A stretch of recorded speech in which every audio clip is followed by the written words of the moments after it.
नमस्कार दोस्तों, आप देख रहे हैं परीक्षा घाट।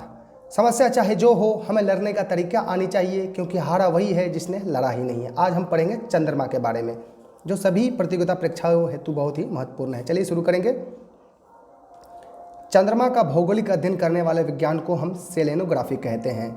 चंद्रमा का परिक्रमण तथा घूर्णन समय समान है, इसी कारण चंद्रमा का सदैव हम एक ही भाग देख सकते हैं। ध्यान में रखिएगा, चंद्रमा का घूर्णन समय और परिक्रमण समय समान है, इसी वजह से हम चंद्रमा का एक ही भाग देख सकते हैं।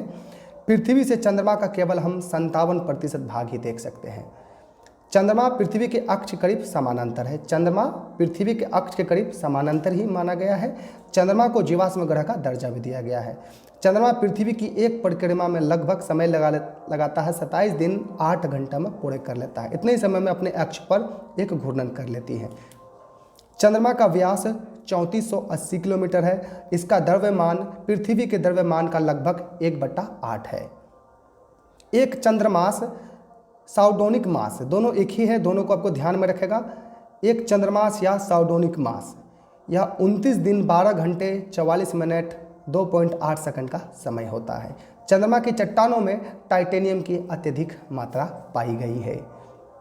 चंद्रमा से पृथ्वी पर प्रकाश पहुंचने में 1.3 का समय लगता है। ध्यान में रखिएगा, चंद्रमा से पृथ्वी तक पहुंचने में समय 1.3 सेकंड का समय तक पहुंच जाता है प्रकाश। चंद्रमा पर सबसे बड़ा क्रेटर ग्रेमाल्डी और क्लेवियस, ये दो है, जिसका व्यास सेम ही है 240 किलोमीटर। ध्यान में रखिएगा, प्रश्न पूछा जाए कि चंद्रमा का सबसे बड़ा क्रेटर कौन कौन से है, तो ग्रेमाल्डी और क्लेवियस है, और व्यास इसका 240 किलोमीटर है। चंद्रमा पर गुरुत्वाकर्षण का मान पृथ्वी के सापेक्ष मान 1/6 है, इसी वजह से चंद्रमा पर वायुमंडल का अभाव है। ध्यान में रखिएगा, ज्वार उठने के लिए अपेक्षित और सौर और चंद्रमा की शक्तियों का अनुपात कितना है। ज्वार उठने के लिए चंद्रमा की शक्तियों का अनुपात में अगर पूछा जाए तो 11:5 है। ध्यान में रखिएगा, ज्वार उठने के लिए ज्वार समुद्र में उठा जाता है। 21 जुलाई 1969 को नासा के अपोलो 11 चंद्रयान भेजा गया था, जो चंद्रमा के सी ऑफ ट्रैंक्विलिटी नामक स्थल पर उतरा था। चंद्रमा पर उतरने वाला प्रथम अंतरिक्ष यात्री नील आर्मस्ट्रांग थे, जो अमेरिका के थे। ध्यान में रखिएगा, अपोलो 11 अंतरिक्ष यात्रियों द्वारा लाए गए चट्टानों से पता चला कि चंद्रमा भी उतनी पुरानी है जितनी पृथ्वी है। दोनों सेम ही, चंद्रमा और पृथ्वी उतनी ही पुरानी है जितना, दोनों सेम ही है। लगभग इसका माना गया है 460 करोड़ वर्ष पूर्व। ध्यान में रखिएगा, चंद्रमा की धरातल की संरचना में 58% भाग ऑक्सीजन है, 20% भाग सिलिकॉन है, और अन्य भागों में एल्युमिनियम, कैल्शियम, लोहा, मैग्नीशियम, टाइटेनियम युक्त मिश्रण शामिल है। ऑक्सीजन 58% चंद्रमा पर है और सिलिकॉन 20% है। ध्यान पर रखिएगा इसको।